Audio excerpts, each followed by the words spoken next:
Bien, muy buenos días a todos. Muchas gracias a don Ciriaco, a Pío y a la diócesis de Albacete pues por la invitación. La invitación siempre es un gesto de confianza, de generosidad, y hay que agradecerlo. Y también es un gesto pues, que desafía, coloca responsabilidad en el ponente o conferenciante, como quieran llamarlo. Y muchas gracias por la presentación.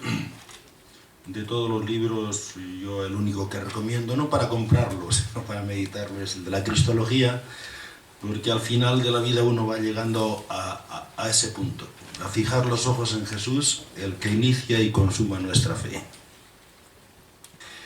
Bien, yo siguiendo la lectura que nos ha hecho don Ciriaco, quisiera darle a mi ponencia un tono casi de meditación y de reflexión teológico-espiritual. El tema que me encomendaron fue el camino o los caminos hacia la fe. En el contexto cultural en el que nos toca vivir a todos nosotros hoy, parece cada vez más claro para muchas personas que lo obvio es la indiferencia religiosa, el agnosticismo y a veces el ateísmo. Y lo contracultural, lo contracorriente es cada vez más la fe, la profesión de ser creyente. Lo sorprendente y lo hasta anormal a veces en algunos ambientes suele ser la fe. Esta hay que profesarla como a la contra, superando resistencias ambientales y saliéndose de carriles sociológicos e incluso a veces en el ámbito propio de la familia. Esto quiere decir que cada vez se hace más necesario personalizar la fe, incluso para aquellas personas que la mantienen desde la infancia sin haberla abandonado, pero cada vez más necesario personalizar la fe, hacer de la fe una experiencia personal, lo cual no puede ser sin hacer un camino personal hacia la fe. Esto quiere decir al mismo tiempo que las nuevas generaciones ya no aterrizan de forma suave y espontánea en una cultura creyente. Aterrizan en un desierto secular. Esta es una metáfora muy querida por el Papa. Dice él, estamos en un desierto inhóspito de la fe, Europa. Por consiguiente, el acceso a la fe desde este desierto secular requiere también un camino o unos caminos personales de acceso a la fe. Para algunas personas este camino es un camino de regreso, porque fueron creyentes en su infancia, en su juventud, abandonaron la fe y ahora regresan. Se habla ya del fenómeno de los que vuelven, sobre todo en el ámbito francés.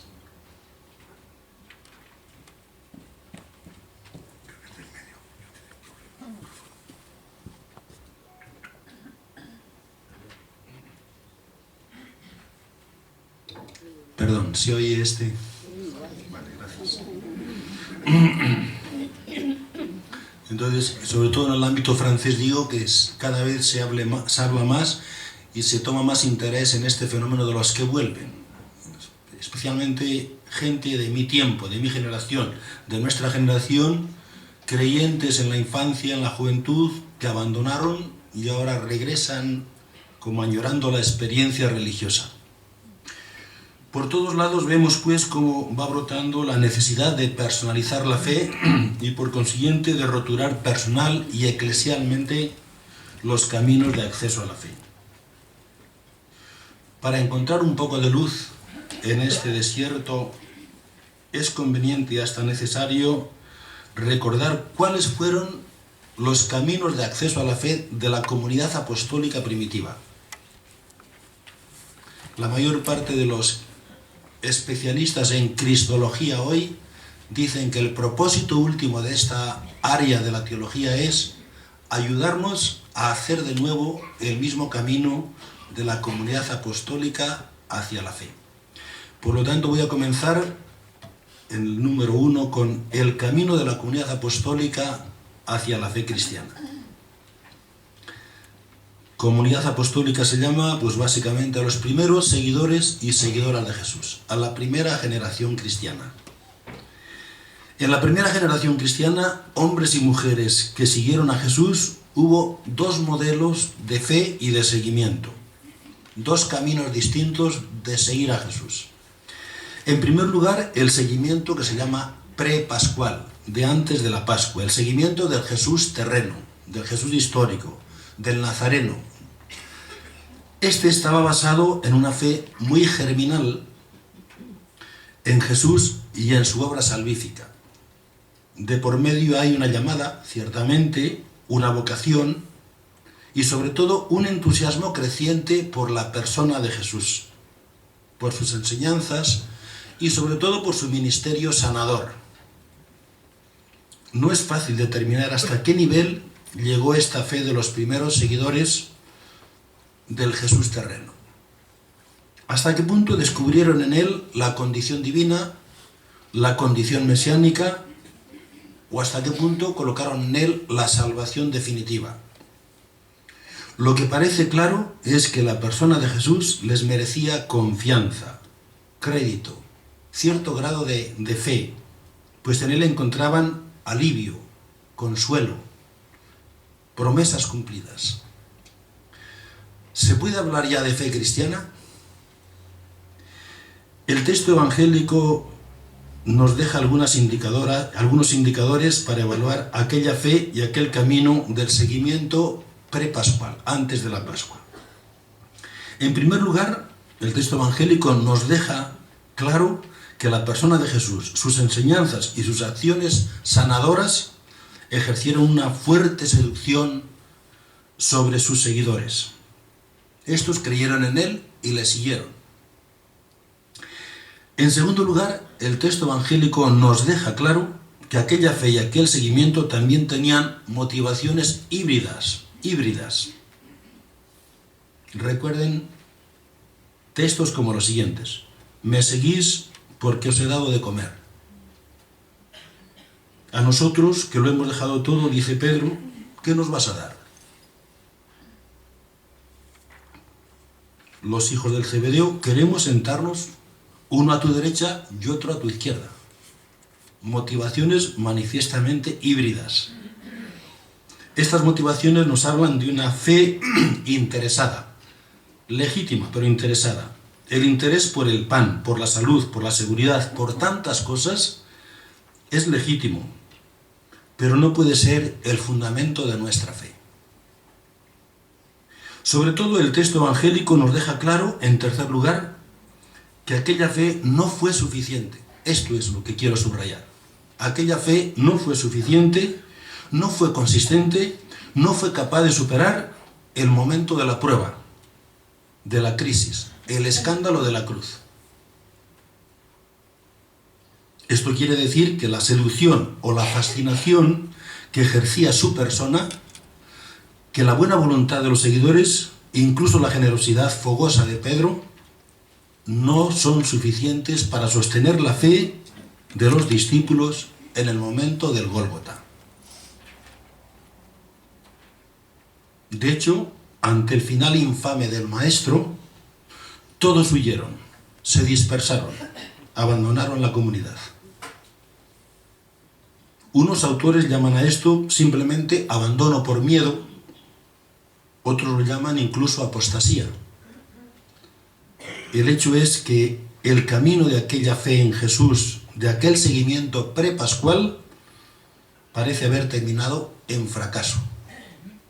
Esta fe humana con motivaciones híbridas por la seducción que ejercía aquel hombre parece haber terminado en el fracaso. Cuando vuelvan a casa les invito a leer detenidamente, a meditar hoy o mañana Lucas 24, la escena de los discípulos de Emaús, pero no en clave romántica como solemos hacerlo, sino como un texto de un realismo y de un dramatismo enorme que pone de manifiesto el fracaso del seguimiento prepascual de Jesús.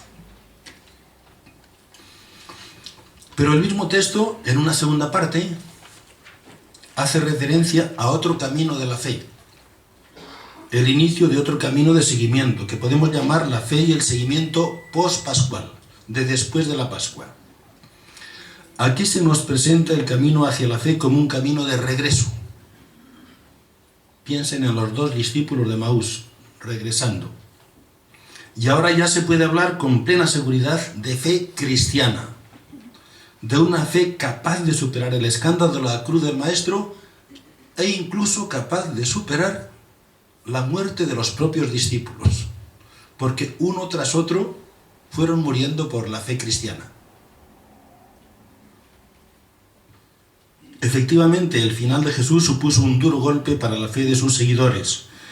Produjo en ellos desconcierto, frustración, dispersión, abandono, quizás apostasía. Fue un escándalo. Su fe quedó, cuando menos, al borde de la apostasía.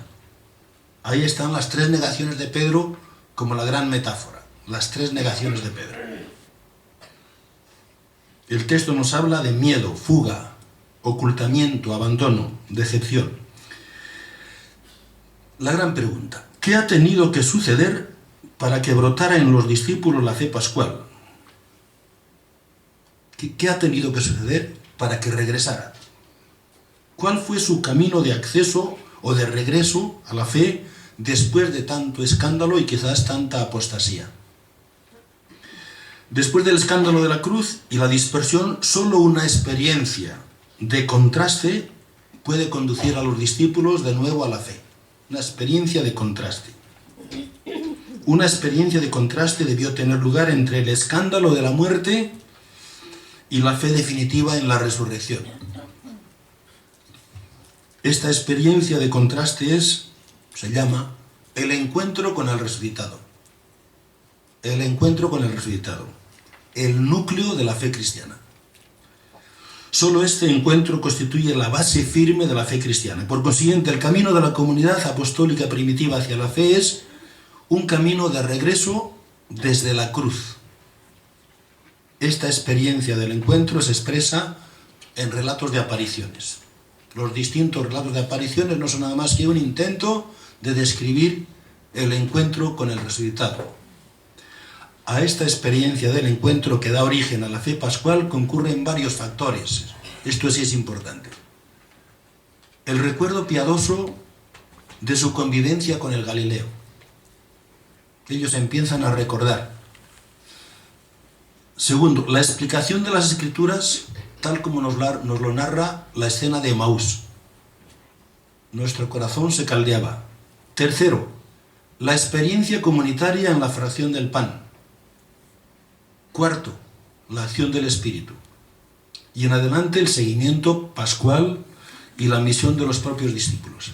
Todos estos son datos que de alguna forma atizan el encuentro con el resucitado. Repito, el recuerdo piadoso de su persona, del Galileo. La explicación de las Escrituras, camino de Emaús. La experiencia comunitaria en la fracción del pan. La acción del Espíritu. Y después, el repetir la vida de Jesús en sus propias vidas. Estos serán elementos irrenunciables en todo verdadero camino hacia la fe. En nuestros caminos hacia la fe. Por consiguiente, el núcleo del camino hacia la fe pascual y la base del seguimiento es el encuentro con el resucitado. La fe en el resucitado es el núcleo de la fe cristiana y por esto pastoralmente hay una enorme pregunta. Pastoralmente hay una enorme pregunta. ¿Cuántos de nosotros podemos decir que nos hemos encontrado verdaderamente con el resucitado? ¿Cuál es nuestra experiencia pascual? Creencias, prácticas religiosas, culto, buena voluntad, buen comportamiento, abunda en la Iglesia. Pero la pregunta es esta. Segundo, nuestros caminos o nuestro camino de acceso a la fe. La teología cristiana afirma la dimensión teologal de la fe. Esto quiere decir que la fe es una virtud teologal, es un don de Dios, es pura gracia. Es obra del Espíritu en la vida del creyente. Pero esto no impide que tengamos también que pedirla buscarla, agradecerla, acogerla. La naturaleza gratuita de la fe no impide que tengamos que hacer a veces un largo recorrido o incluso ponernos en condición de que nos sea dada. Porque en las virtudes teologales no solo se ha de considerar la oferta de Dios, está en oferta gratuita, no en oferta comercial. Es preciso considerar también la acogida humilde y responsable, la aceptación agradecida. De esto tratamos aquí, de nuestros caminos hacia la fe. En el Evangelio de Marcos hay una escena que ilustra muy bien la necesidad de armonizar el camino a recorrer y el don de la fe. Se trata de la curación del ciego Bartimeo, popularmente llamado el ciego de Jericó. Marcos capítulo 10. La vista, la fe, la salvación le son dadas gratuitamente por el Maestro. Tu fe te ha salvado. Pero solo gracias a que él se colocó en el camino por donde pasaba Jesús. Arrojó su manto, dice el texto, dio un brinco y vino donde estaba Jesús. Se colocó exactamente allí. Y solo gracias a que puso confianza plena en Jesús y pidió la vista, Señor, que vea, con toda su alma. Probablemente había muchos ciegos como Bartimeo en Jericó en aquel tiempo. Y sin embargo, solamente a él se le otorgó la fe. Al instante recobró la vista y le seguía por el camino. Según Paco Lacalle, un profesor de Biblia, experto en el Evangelio de Marcos, decía, Marcos nos propone a Bartimeo como el modelo del creyente y del seguidor de Jesús. Dice, Bartimeo comienza a seguirle precisamente cuando sube a Jerusalén, donde los demás discípulos le abandonan, decía Lacalle. Bien, nuestro camino hacia la fe cristiana solo metafóricamente consiste ya en colocarnos en el camino por donde pasa Jesús.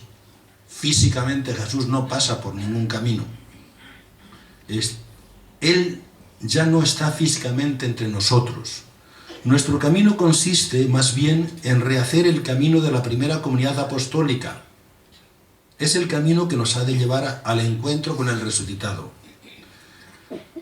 Pero no lo tenemos fácil. No es fácil rehacer hoy ese camino de la comunidad apostólica, porque nos encontramos en situaciones muy distintas. Utilizando las expresiones de Kierkegaard, ¿no? Hemos de decir que nosotros pertenecemos a las generaciones siguientes, muy siguientes, 20 siglos de por medio. Y dice él también, aunque esto suena un poco feo hoy en castellano, dice, nosotros somos cristianos de segunda mano, no de desecho, de segunda mano. No somos la comunidad apostólica primitiva. Esto quiere decir, en primer lugar, que no hemos comido y bebido con Jesús, que no hemos compartido la vida terrena con el Nazareno. Y en segundo lugar, quiere decir que no hemos sido beneficiarios directos de las apariciones. Quizá por eso somos más urgidos a la fe.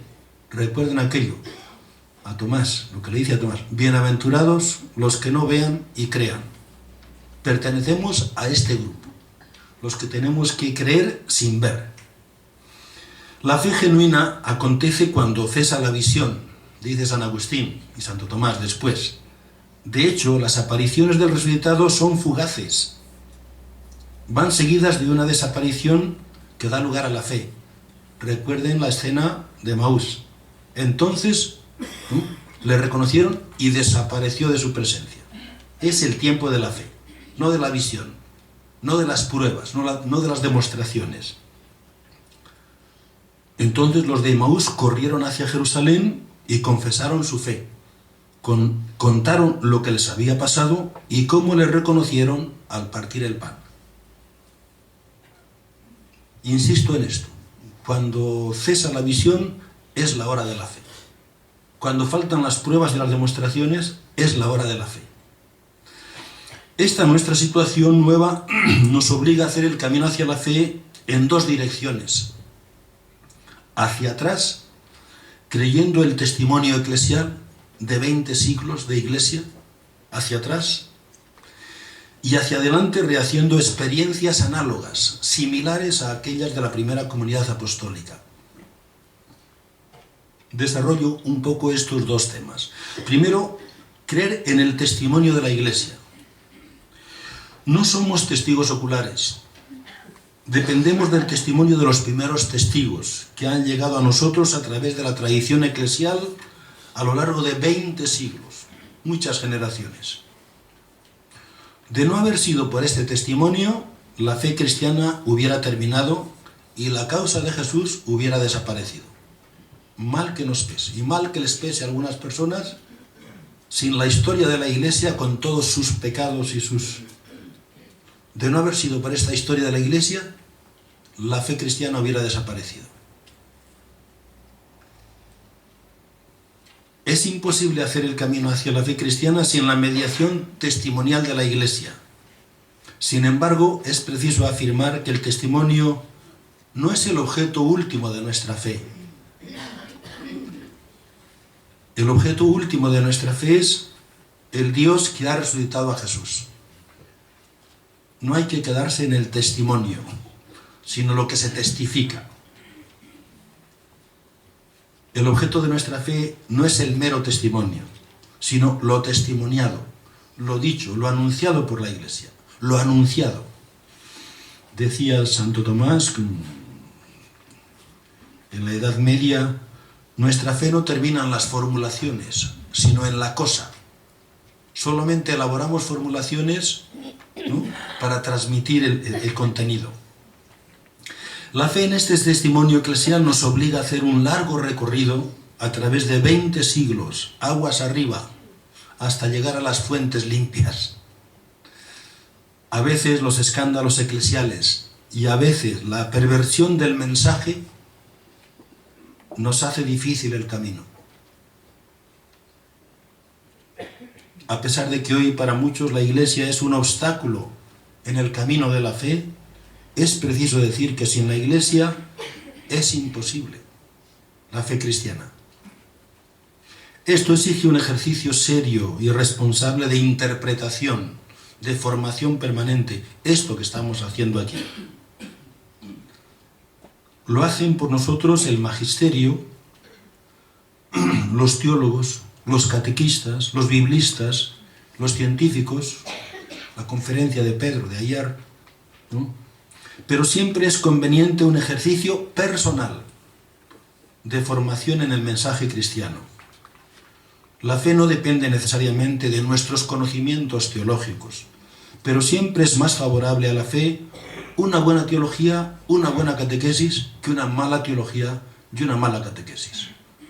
Yo creo que uno de los dramas para muchas personas es que se ven obligadas a vivir su vida adulta con el catecismo de primera comunión y con cantidad de problemas que se les plantea este desajuste. Es preciso atravesar muchos siglos y muchas capas culturales para comprender en profundidad qué significan, por ejemplo, los títulos Hijo de Dios, Mesías, Salvador. ¿Qué significa en él la esperanza, en él la salvación? ¿Cuál es el verdadero sentido de los milagros que tanto problema plantean a mucha gente? ¿Cuál es el verdadero mensaje de las parábolas? ¿Qué quiere decir la Iglesia cuando confiesa la resurrección de Jesús y la vida del mundo futuro? Este ejercicio forma parte de nuestro camino hacia la fe. Este ejercicio de formación permanente. Coloquen aquí todo el amplio campo de la evangelización cristiana: catequesis, formación bíblica, formación teológica, ejercicios de fe compartida, congresos sobre la fe en el año de la fe. Pero el problema no consiste solo en interpretar correctamente el mensaje cristiano. El problema consiste sobre todo en interpretar nuestra vida desde el mensaje cristiano. Ese es el tema. El camino hacia la fe consiste también en ejercitarnos en hacer una lectura creyente de nuestra vida personal, de nuestra vida social y de esta historia de la humanidad. Una lectura creyente. Nuestras condiciones existenciales forman parte de nuestro camino hacia la fe. Hay personas que descubren la fe en la experiencia estética, en la belleza. Y hay personas que la descubren en el sufrimiento. Por eso, ya desde el principio del cristianismo, cada comunidad elaboró su propia doctrina cristológica, siempre, por supuesto, dentro de la regla de fe cristiana, siempre dentro de lo que se llamaba el canon, porque vivían distintas situaciones históricas, los de Corinto y los de Jerusalén, porque tenían distintas necesidades pastorales, porque experimentaban la necesidad de la salvación desde distintos huecos o puntos negros de su historia. Huecos o puntos negros de su historia. Basta leer Hebreos para comprender cómo aquella comunidad, la comunidad de hebreos en crisis, estaba absolutamente necesitada de presentar a Jesús como el sumo sacerdote compasivo y misericordioso, capaz de compadecerse de los ignorantes y extraviados por estar él mismo envuelto en debilidad. En Hebreos, una comunidad en crisis. Un Jesús que no se avergüenza de llamarnos hermanos. Hoy, en nuestro camino de acceso a la fe, no podemos prescindir de las situaciones que vivimos y que viven nuestros contemporáneos, incluida la crisis económica, que es crisis cultural, de paso. La cultura moderna se mueve entre una sana secularización que puede purificar y acrisolar nuestra fe cristiana, librarnos de muchas falsas creencias, y entre un secularismo huérfano de sentido, que cierra los caminos de la fe, lo que el Papa llama este desierto inhóspito de la fe. La demanda de sentido es hoy dramática para muchas personas y puede situarlas en el camino hacia la fe. Hasta los nuevos desafíos ecológicos plantean una nueva teología de la creación, una contemplación del mundo que puede propiciar la fe. El mal y el sufrimiento, las numerosas desgracias que acosan a esta humanidad son para muchas personas obstáculo insuperable para la fe, y sin embargo en otras son un afianzamiento en la fe. Solo la fe nos alumbra, solo la sed nos alumbra. La búsqueda de una existencia auténtica, las luchas liberadoras, los compromisos con la causa de la justicia, en la pastoral urbana o en la pastoral rural, como nos decían ayer, ¿no? Los empujes de la solidaridad son situaciones históricas que pueden señalarnos pistas hacia la fe cristiana, hacia la vida evangélica. Todas estas situaciones son el contexto en el cual tenemos que hacer nuestros caminos personales hacia la fe. Algunos teólogos llaman a esto la dimensión política de la fe, insistiendo en que hay una dimensión mística, que es la experiencia personal, y una dimensión política, que es la lectura creyente de las situaciones. Segundo ejercicio a hacer, el primero es hacia atrás, reinterpretación, el segundo es hacia adelante, hacer experiencias análogas. Es una expresión que se ha ido poniendo de moda en la reflexión teológica. Nuestros caminos actuales de acceso a la fe nos comprometen a hacer experiencias análogas, similares a las de las comunidades cristianas primitivas. Nuestra fe personal no puede depender más de experiencias ajenas. Los caminos de acceso a la fe tienen que implicar experiencias propias, personales. Así debe ser para los que vuelven y también para los que nunca nos fuimos. Así debe ser para todo el que quiera una fe adulta, firme, consistente, capaz de atravesar el momento de la prueba, el escándalo de la cruz, ya no del maestro, sino el nuestro. La experiencia análoga fundamental ha de ser, por supuesto, el encuentro con el Señor. Este es el núcleo y la base de toda auténtica fe cristiana. Si falta esta experiencia del encuentro, cabe dudar de la autenticidad de nuestra fe. Este quizás sea el problema más serio para la mayor parte de los cristianos hoy. Quizá falta esa experiencia de encuentro con el resucitado y ciertamente no podemos contar ya con las apariciones cuyo ciclo se cerró pronto, si exceptuamos la de Pablo, camino de Damasco. Pero la verdadera fe no puede prescindir de este encuentro con el Señor resucitado. ¿Qué puede significar una fe cristiana que no está sustentada en esta experiencia? No quedará reducida a mera condición sociológica o incluso a una moral cristiana sin más. Buen comportamiento, pero sin la experiencia de fe pascual y por lo tanto sin ser capaz de contestar a esta pregunta.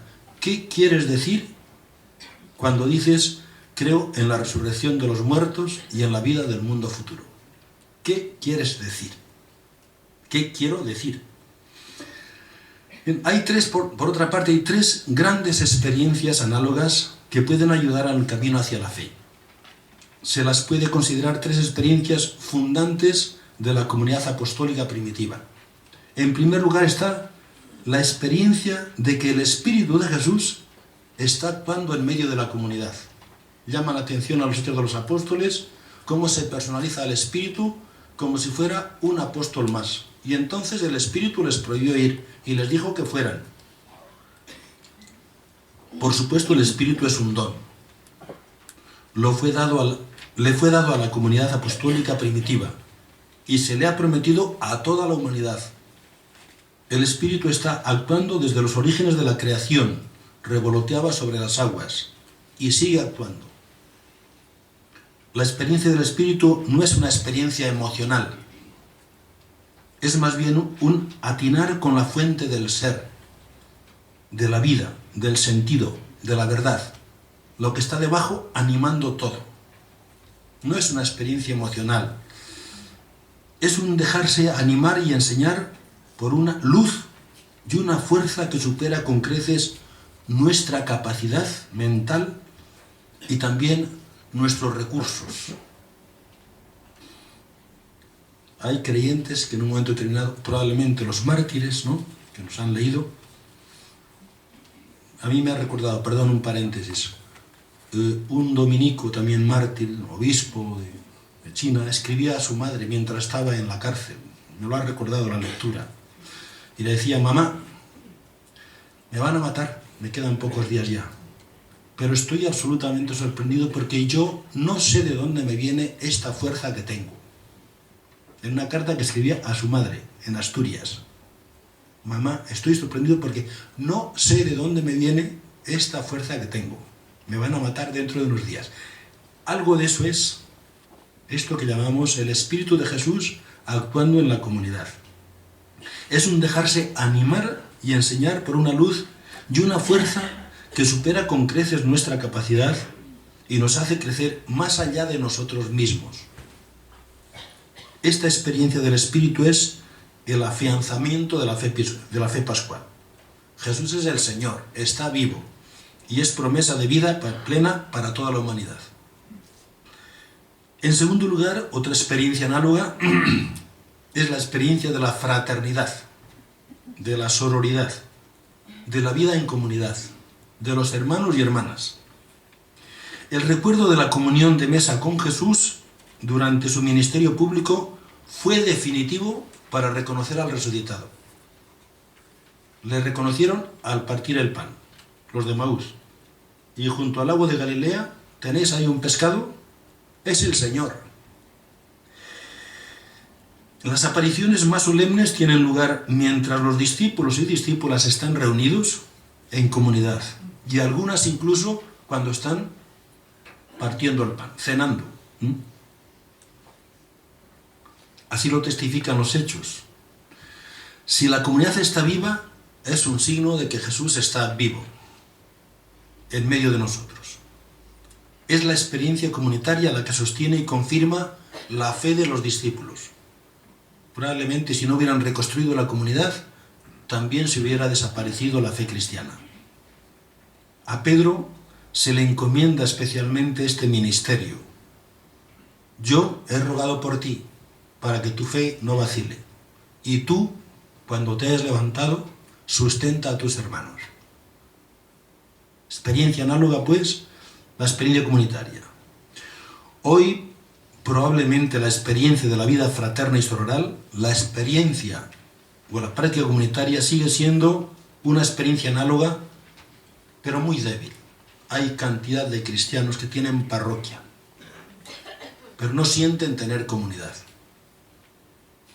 Hace unos años, en el Instituto de Pastoral, durante la Semana Teológica, se invitó al presidente de Cáritas de España, un creyente, militante, implicado hoy, ¿no?, y a dar un testimonio, y una de las cosas que dijo con fuerza es: llevo toda mi vida buscando una comunidad cristiana donde alimentar mi fe, no la he encontrado.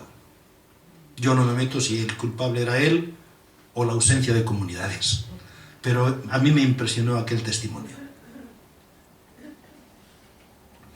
Quizás sea esta una de las lagunas que padece hoy la misión pastoral de la Iglesia, la falta de creación de comunidades. Quizás sea una de las necesidades más sentidas por personas que intentan inaugurar un camino de acceso a la fe ayudados por los hermanos y las hermanas.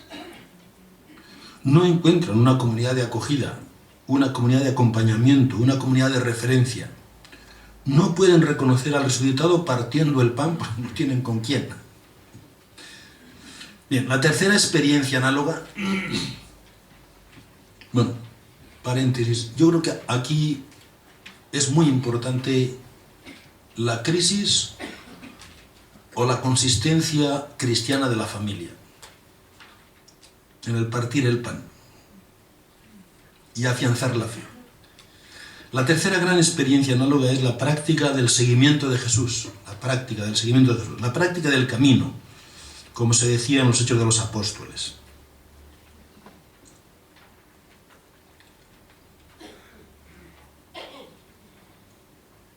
No son simples experiencias, digamos, morales, de portarse bien, tal como lo manda Jesús. Es repetir su itinerario.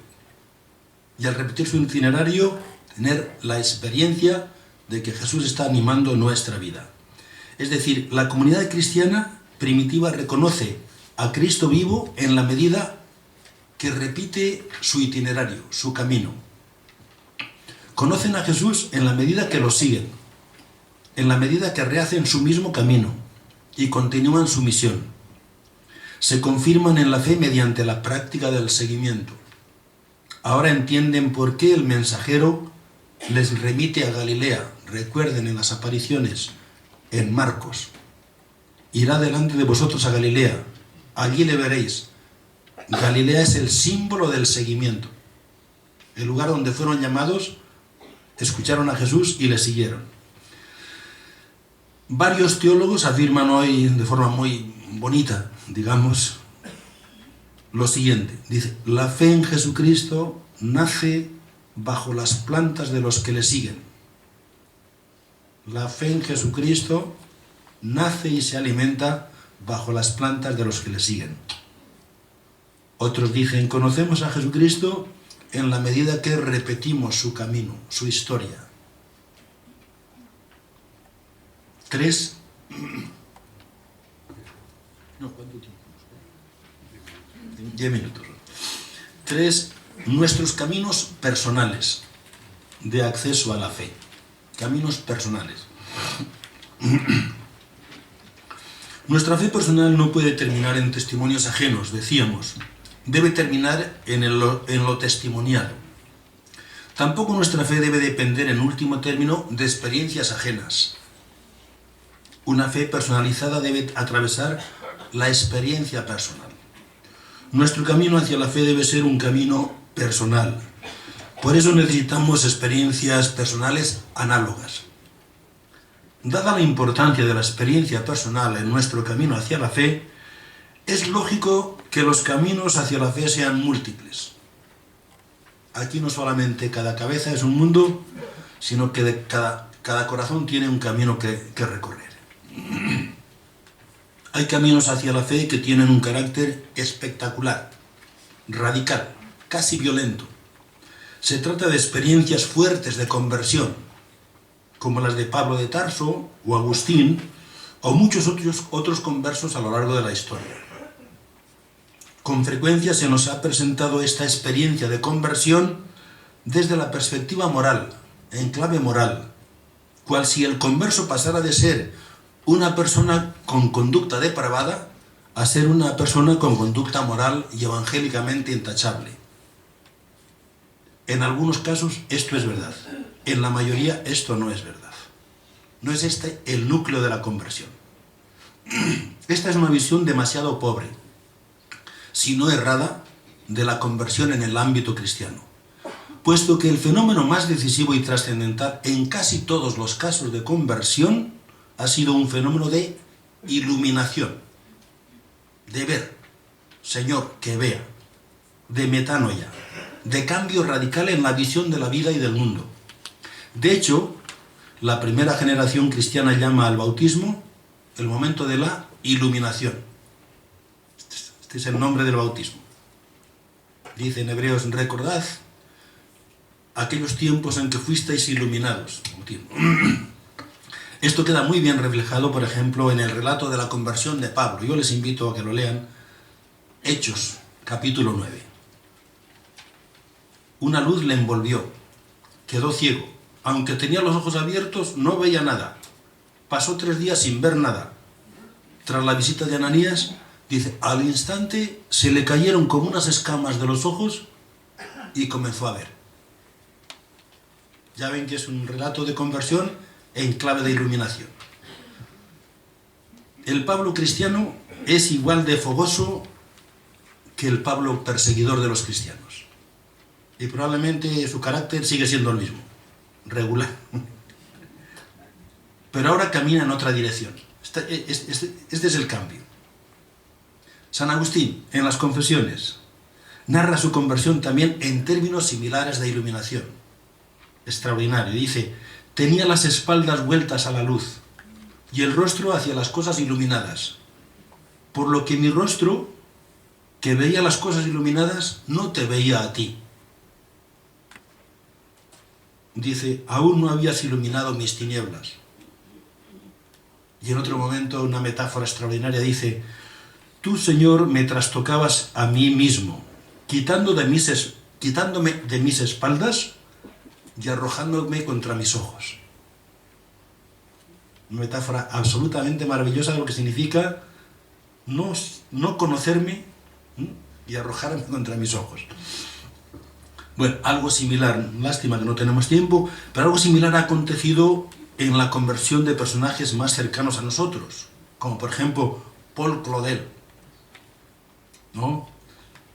Narra el momento de su conversión un día de Navidad, escuchando el Magnificat en las vísperas de Notre Dame, la catedral de París. No lo voy a leer, pero es impresionante. Termina así diciendo él, dice, al intentar, como he hecho muchas veces, reconstruir los minutos que siguieron a este instante extraordinario, encuentro los siguientes elementos que sin embargo formaban un único destello, una única arma, de la que la divina providencia se servía para alcanzar y abrir finalmente el corazón de un pobre niño desesperado, Paul Claudel. La experiencia era esta, dice, qué feliz es la gente que cree, si fuera verdad. Es verdad, Dios existe, está ahí, es alguien, es un ser tan personal como yo, me ama, ¿no? Me llama. Y continúa, dice, las lágrimas y los sollozos acudieron a mí y el canto tan tierno de la deste Fideles aumentaba mi emoción. Es como narra él su experiencia. Y bueno, no digamos García Morente, el famoso filósofo español, ¿no? Converso también, una noche desesperado, escuchando la radio, escuchando la música primero de Frank, después de Berlioz, en la infancia de Jesús, y dice él que en un momento determinado me sentí otro hombre.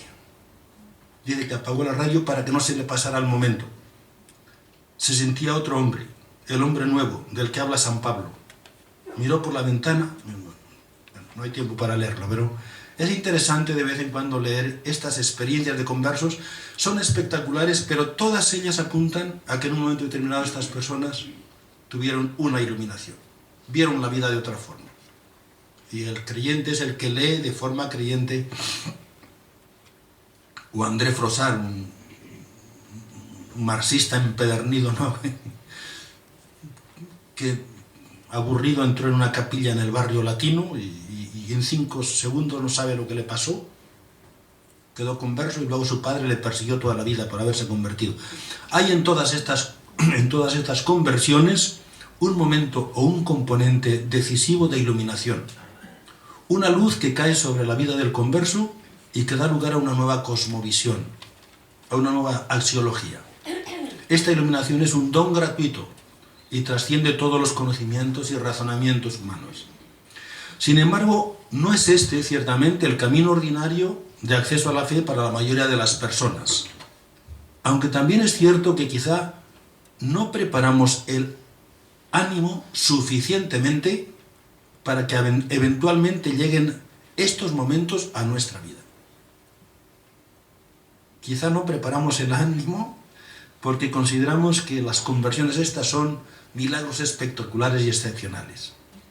Casi todos los grandes conversos se han caracterizado por una actitud de búsqueda, de saludable insatisfacción, de saludable inquietud existencial. García Morente buscaba y buscaba y buscaba en París, y gracias a eso probablemente le llegó la conversión. Aún más, han sido personas que no se han contentado con el lado frívolo, banal, superficial de la existencia humana, que quizás sea en parte nuestro drama. Es una actitud permanente de indagación, de búsqueda, de ir al fondo. Y al final se han encontrado gratuitamente con esta iluminación. En todo caso, el camino ordinario de acceso a la fe suele ser el catecumenado, o los catecumenados, las formas de catecumenado. Se trata sencillamente del catecumenado para quienes se acercan a la fuente bautismal por primera vez. Fue quizá la praxis eclesial, yo creo, más fecunda en la iglesia primitiva, y en la que dio de sí un cristianismo más exigente y más responsable. La praxis catecumenal, que implicaba un proceso de conversión, de acceso a la fe cristiana, que concluía en el bautismo. Hoy, en la mayoría de los casos, se trata más bien de algún tipo de neocatecumenado para quienes retornan a la fuente bautismal. Ya estuvieron, retornan después de un neocatecumenado. Para quienes han de personalizar su fe después de haber sido bautizados en la infancia. O para quienes retornan a la fe cristiana después de haberla abandonado en su juventud. Esta es la necesidad en que se encuentran la mayor parte de los cristianos hoy. Cristianos buena gente, de buena voluntad. En todo caso, cualquiera que sea el de modelo de catecumenado o neocatecumenado, en este camino hacia la fe no pueden faltar los siguientes elementos. En primer lugar, la iniciación en el conocimiento del mensaje cristiano. Esto es un ejercicio importante. Iniciación o progreso en el conocimiento auténtico del auténtico mensaje cristiano. El primer anuncio es imprescindible, hoy, incluso para la mayoría de los bautizados. El desconocimiento del mensaje cristiano, los innumerables prejuicios, las deformaciones del mensaje son muy grandes. Y hacen urgentes esta tarea de formación que están practicando aquí en la diócesis de Albacete. En segundo lugar, la iniciación práctica en la oración y en la celebración de la fe. El camino de acceso a la fe debe estar pavimentado con esta dimensión orante y contemplativa de la vida.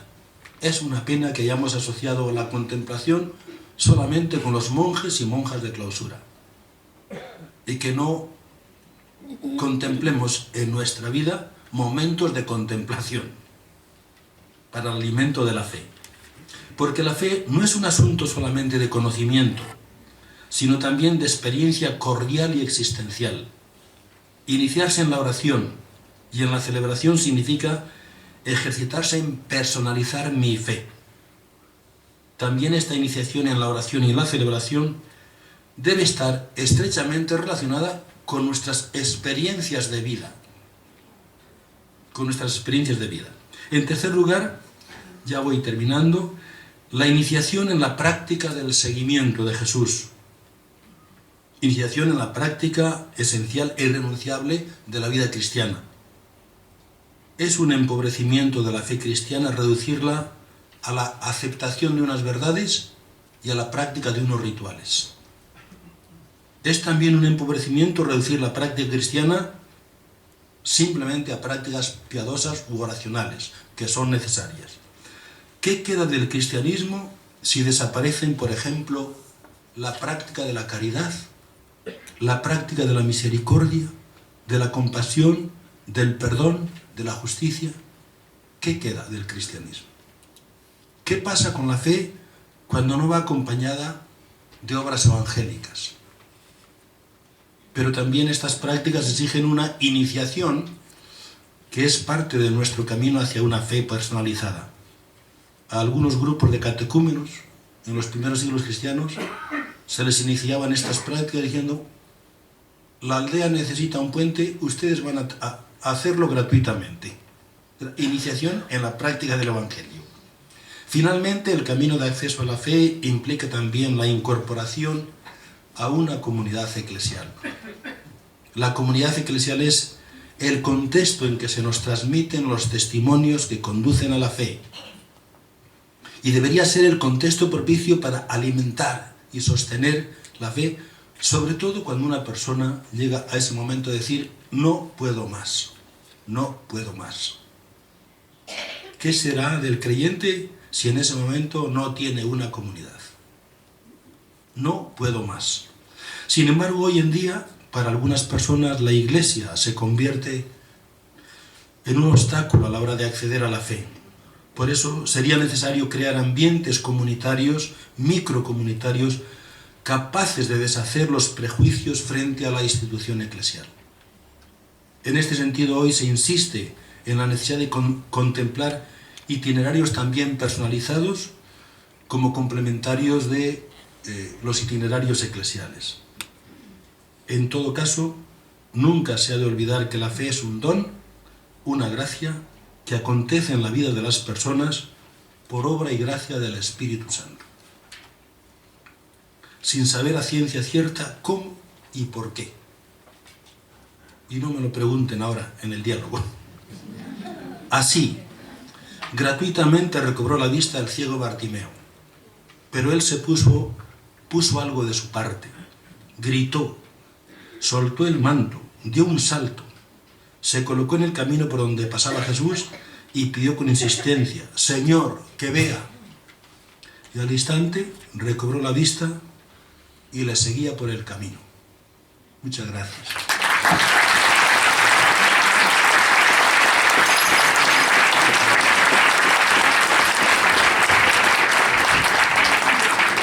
Gracias, Padre Felicísimo. Seguramente si no te preguntamos, pero sí que estamos iluminados.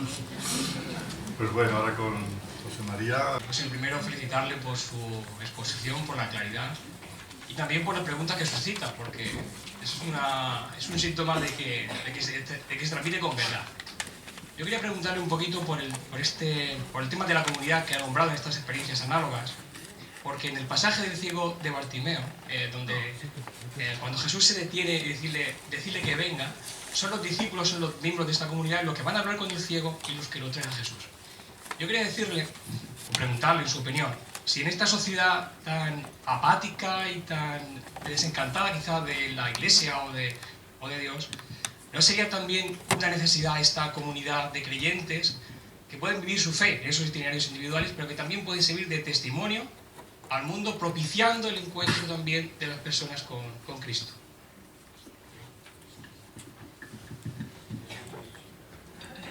Bien, muchas gracias por la pregunta. Yo creo que lo he resaltado a lo largo de toda la conferencia, ¿no? Primero, de la importancia que tendría hoy día la microcomunidad. Hay como dos niveles: el nivel institucional, eclesial, frente al cual hay enormes prejuicios y también falsas interpretaciones. Ya ven, por poner solamente un ejemplo reciente, ¿no? Yo no he leído todavía el libro del Papa, pero los periódicos enseguida han ido detrás de la mula y el buey. y me imagino que no es este el núcleo del mensaje, ¿no? Hay una cierta, digamos, predisposición a ver la parte oscura, negra de la institución eclesial. Entonces, es difícil que esto lo podamos resolver nosotros con congresos sobre la fe, ¿no?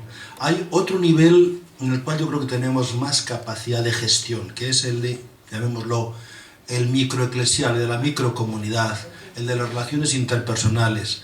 Entonces, por ejemplo, pues hay pastorales parroquiales o diocesanas que tienen esto como objetivo y entonces procuran promover en los movimientos eclesiales, en las parroquias, una cierta, digamos, origen de comunidades pequeñas en las cuales los creyentes se sustenten y alimenten su fe. Y hay pastorales todavía, yo creo, de carácter eminentemente masivo, en que lo que se hace es prácticamente contar cuántos vienen a misa el domingo. Pero la experiencia yo creo que nos dice lo siguiente, es decir, cuando una persona tiene que sustentar su fe solamente con asistir a misa el domingo y dar la paz sin saber a quién se la da, no se siente especialmente ni alimentada ni sustentada en su fe.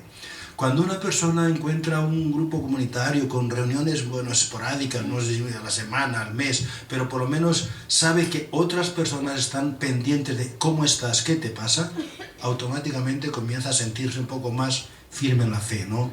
Entonces yo creo que esto sería muy interesante, además, por lo siguiente. Estamos en una cultura que es la cultura de la autonomía. Y lo que en principio yo creo que comenzó siendo un excelente ideal de la cultura moderna, de la autonomía personal, de la libertad, de que cada persona sea responsable de su propia vida, poco a poco ha ido deslizándose hacia lo que se llama ya el individualismo. La persona es el sujeto en relación con los demás, con el otro. Y el individuo es el sujeto ensimismado. Esta cultura cada vez más se caracteriza por pasar de la autonomía al ensimismamiento. Y por eso sería maravilloso que la Iglesia pudiera presentar como testimonio estos grupos de microcomunidades en las cuales, por una parte, los miembros alimentaran y sustentaran su fe, sobre todo cuando no puedo más, y segundo, que fuera un poco referente para decir a esta cultura moderna, algo nos estamos perdiendo en la medida que estamos deslizándonos hacia el individualismo. Es un poco mi reflexión, que de alguna forma evoca aquella presentación de la comunidad apostólica de Jerusalén. Es decir, la gente se hacía lenguas de ellos.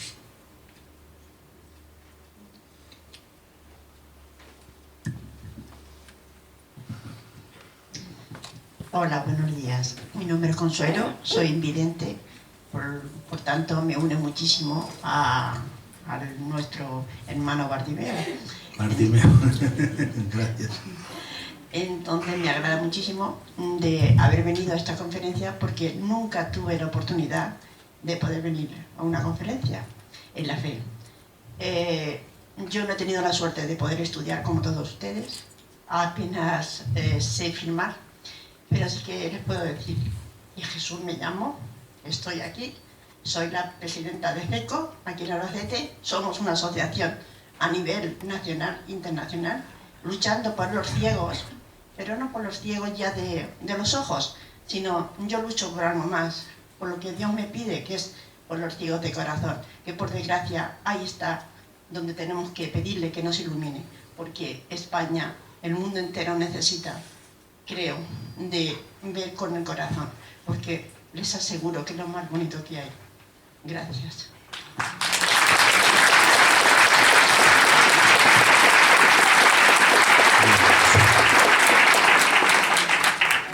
Muchísimas gracias por las palabras. El testimonio y el aplauso lo dice. Yo no sé si es prudente o imprudente lo que voy a decir. Después me dice que ha evocado en su sensibilidad. Yo viví 5 años en Hong Kong. Y una de las noticias más impresionantes que yo leí en la prensa de Hong Kong fue la siguiente. Un ciego de nacimiento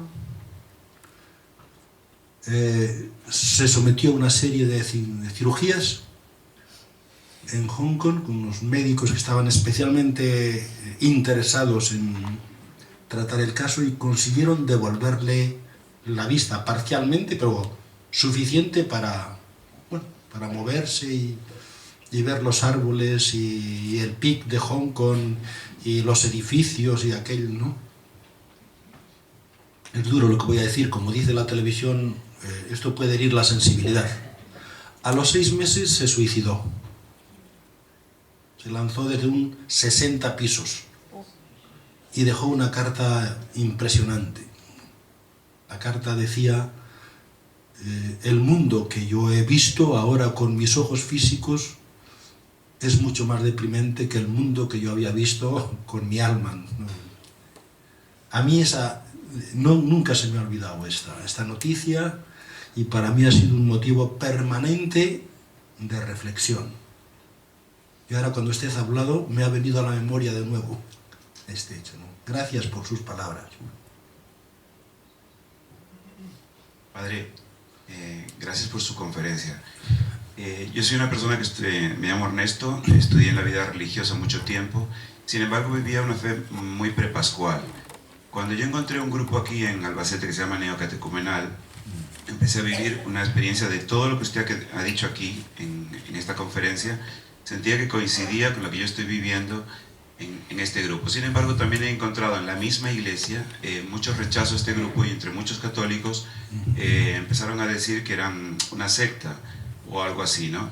¿Por qué los católicos realmente, cuando tomamos en serio algo, es el ser católicos, y nos gusta hacerlo, sin embargo encontramos, y entre muchos sacerdotes, un cierto rechazo, un cierto como prurito, no con el obispo, que gracias a Dios el obispo quiere mucho el movimiento, pero yo he encontrado en algunas iglesias, porque he ido a hablar con algunos sacerdotes que son amigos, para ver si se podía poner el movimiento neocatecumenal en algunas iglesias que son precisamente de iniciación a una fe adulta, ¿no?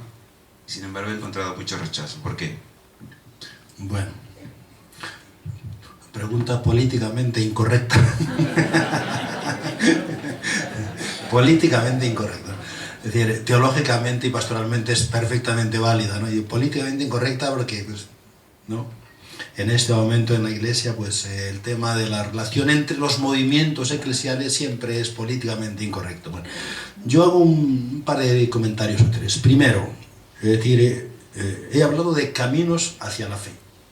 Y la primera observación que quiero hacer es: ojalá en la Iglesia hubiera muchos neocatecumenados, muchas clases de caminos hacia la fe, porque cada cual somos persona distinta y cada uno tiene su sensibilidad, y bienvenidos sean todos los movimientos eclesiales que puedan facilitar a las personas, según su talante, su carácter, su itinerario personal, pues el acceso a la fe. Primer punto. Segundo, ojalá entre los movimientos eclesiales hubiera ecumenismo, porque ciertamente es muy frecuente el ecumenismo hacia los protestantes y actualmente el diálogo interreligioso con los budistas y hinduistas. Pero es sorprendente, me perdonan que lo diga, la falta de diálogo al interior de la comunidad cristiana. Segundo punto importante, con esto yo no, líbreme Dios a mí de hacer juicios a la Iglesia. Simplemente constato un hecho que a mí me llama la atención, ¿no? Es decir, cómo a veces nos ignoramos mutuamente, no sin llegar a la agresión, pero cómo nos ignoramos mutuamente, y cada cual hace su camino independiente y autónomo y casi en ensimismamiento. Llama la atención cómo a veces falta colaboración entre los movimientos eclesiales, la vida religiosa, los diocesanos, ¿no? Tercer punto, más directamente contestando a la pregunta. En todo desencuentro suele haber de parte y parte responsabilidad, ¿no? En todo desencuentro generalmente suele haber de parte y parte, hermano.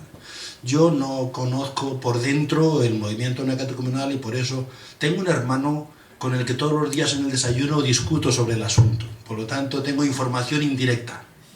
Es presbítero del neocatecumenado y somos buenos amigos, y todas las mañanas en el desayuno discutimos notablemente, ¿no? Entonces digo que en todo desencuentro, o sea, a nivel personal, a nivel institucional, suele haber de parte y parte. efectivamente, cuando una persona está muy habituada, muy acomodada, muy en rutina, le molesta bastante que otra persona se mueva y desafíe y provoque. Cuando uno está cómodamente instalado en su cristianismo convencional, siempre le molestan los conversos, ¿no? Esto es un hecho, por una parte. Pero por otra parte también hay una psicología del converso que es un poco agresiva y violenta, ¿no? El converso, sobre todo el recién converso, es terrible,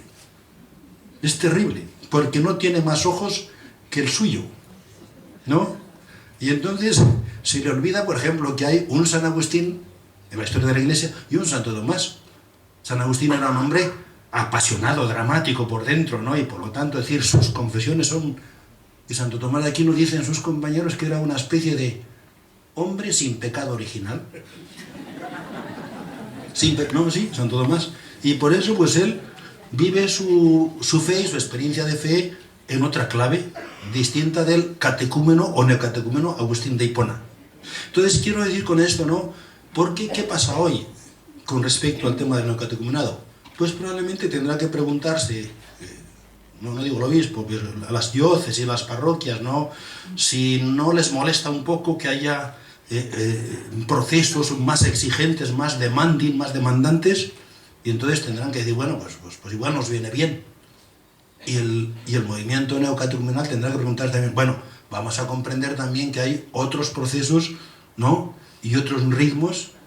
No, quiero decir con esto, ¿no? Que cuando hay desencuentros es bueno que uno y otro, o una y otro, ¿no? Analicen un poco, decir qué parte hay. Pero desde luego sí es cierto que, en general, el muy acomodado le molesta que le muevan un poco, ¿no? El ritmo. Y el recién converso tiene que esperar un poco también, ¿no? A serenar el ánimo.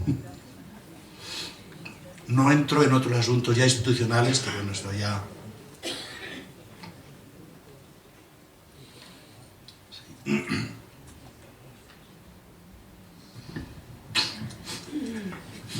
Hola, buenos días. Primeramente, pues muchísimas gracias, felicísimo, porque en mí ha removido un poco. Me alegro. No ha sido una clase teórica, sino me ha removido todos los cimientos de mi fe, o la supuesta fe, poca fe que yo tenga. Y esto me hace por varios motivos, ¿no? Primero, porque es cierto, y yo lo he vivido en mi persona, esto del escándalo de la cruz. O sea, ante la injusticia, como uno no deja, incluso, lo digo porque en mi propia casa, ¿no? En mis propios hijos. Yo tengo una hija que está embarazada de su cuarto hijo, pero no tiene nada de particular si no fuera porque es su cuarta cesárea la que se le viene encima. Entonces, claro, ante esto dices, bueno, ¿dónde vas? O sea, yo lo dejo, humanamente te dice la razón. Tiene un riesgo, ¿no? Que es lo que dicen los médicos. Pero mi hija tiene su fe, su experiencia de Dios, de Jesucristo y de la resurrección. Y digo porque no es una situación... Yo estoy muy contento, ¿no? Con eso, con que mi hija sea así. Porque yo a mis hijos he intentado no llevarlos a la fe, porque eso es cosa de mi madre, la iglesia, no es cosa mía. Yo les puedo transmitir mi experiencia de fe, que es lo que ayer se ha hablado aquí un poco, ¿no? ¿Por qué pasamos es el quinto nieto que espero, es decir, ¿por qué los abuelos pasamos la fe a los nietos? Es porque no se la hemos pasado a los hijos. Posiblemente, ¿no? Posiblemente, ¿no? No digo ni generalizo por eso. Pero sí es impresionante esto que se da hoy en la sociedad, dentro de la propia iglesia, es decir, cuando vemos que una mujer es maltratada o un hombre se abusa de él y quiere perdonar, dice, no, tienes que ir a los tribunales, no sé qué. O sea, estamos impidiendo en parte que uno dé testimonio de esa cruz. Para mí es muy importante lo que ha comentado el ciego, importantísimo, porque he visto un poco lo que la iglesia me está transmitiendo a mí, que es que me ayude a reconocer que soy ciego, primero, que necesito orar detrás, pedir a Jesucristo cada día que me ayude. Pero hay un primer ciego, es el otro ciego de la Escritura, que ese no quería saber nada de la iglesia, ni de Jesucristo ni nada, porque él estaba acomodado. Ese era yo. Hasta mis 29 años o así, yo pasaba de curas, de iglesia, de todas esas cosas. Hasta que alguien vino un día y me puso barro en los ojos, o me está poniendo barro en los ojos. Y ese barro es reconocerme que ciertamente soy un pobre, que soy un pecador, y que necesito ahora lo que el segundo ciego, que es irme detrás de Jesucristo, pedirle que me cure, porque realmente soy ciego. Ese proceso se me está dando dentro de la iglesia, y yo bendigo a Dios porque un día me sacó de esta zona, ¿no? Y precisamente todos estos puntos que decía al final, yo los estoy viviendo así. Es lo que me faltaba. O sea, yo estoy viviendo una iniciación a lo que es realmente el cristianismo, lo que me está diciendo, la oración, importantísima en mi vida, la práctica esta del seguimiento a Jesucristo, que la Iglesia me está poniendo a prueba, me está poniendo... Sí, digo la Iglesia, no digo la Iglesia porque es donde yo lo estoy viviendo, aunque en el fondo también pertenezco a una comunidad neocatecumenal, de la que llevo 26 años en esta diócesis. Gracias a Dios, ¿no?, que por ahí entrarlo. Pero mi pregunta iba un poco por esto, es decir, ¿qué pasa entre nosotros? ¿Por qué este celo? Es decir, ¿por qué estamos aquí hoy? Si no es porque en la Escritura se dice Caritas Christi urgen nos, y eso es salir hacia los demás, no es hacia mí. Sí. Entonces, ¿qué está pasando? Que estamos aquí y ¿por qué estamos aquí, no? Bueno, ¿por qué estamos aquí hoy? Claro. Llegó la pregunta, ¿no? ¿Por qué estamos aquí hoy? Es decir, yo considero que nos movemos ahora en un contexto cultural, igual otros ponentes pueden hablar con más claridad de esto, ¿no? En un contexto cultural muy peculiar. Es decir, yo tengo, no lo digo por contar mi vida, sino para que me sitúen. Tengo 69 años, ¿no? Por lo tanto, es decir, yo he hecho el itinerario de la Iglesia y de España, pues del Concilio Vaticano II para acá. ¿A qué viene esto? Pues viene a lo siguiente. España ha padecido una especie de transmutación religiosa casi genética en pocos años, 25, 30 años, ¿no? No nos reconocemos. Vemos un vídeo de hace 25, 30 años, unas procesiones, ¿no? No nos reconocemos. Y hubo un momento en el cual hubo una especie de pronóstico diciendo, esto se acaba, la religión se acaba, y el cristianismo se acaba, y los creyentes se acaban, ¿no? Después de un tiempo, estamos constatando un hecho. Primero, este secularismo, esta secularidad, está arrojando una carencia de sentido tal que las personas no respiran. Muchas personas cada vez sienten más como asfixia, es decir, ¿no?, falta aire.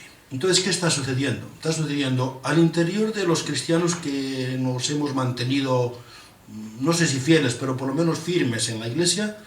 Yo creo que se está echando de menos, ¿no?, otro tipo de cristianismo, más vital, que ofrezca experiencia, que ofrezca vida, que no se conforme con lo convencional o rutinario, y probablemente esta es una de las razones por las cuales estamos aquí la mayor parte de los que estamos, y las razones por las cuales han organizado este congreso.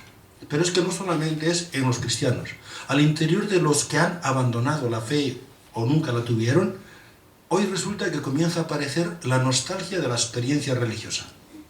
Nosotros tenemos una cátedra de Santo Tomás en Ávila, y en verano tenemos el curso de las religiones, y todos los años nunca falla, hay un agnóstico de Ávila famoso, que ya se ha hecho casi de la casa, y él, cuando escucha hablar de la experiencia religiosa como asociada a las grandes religiones, se pone furioso.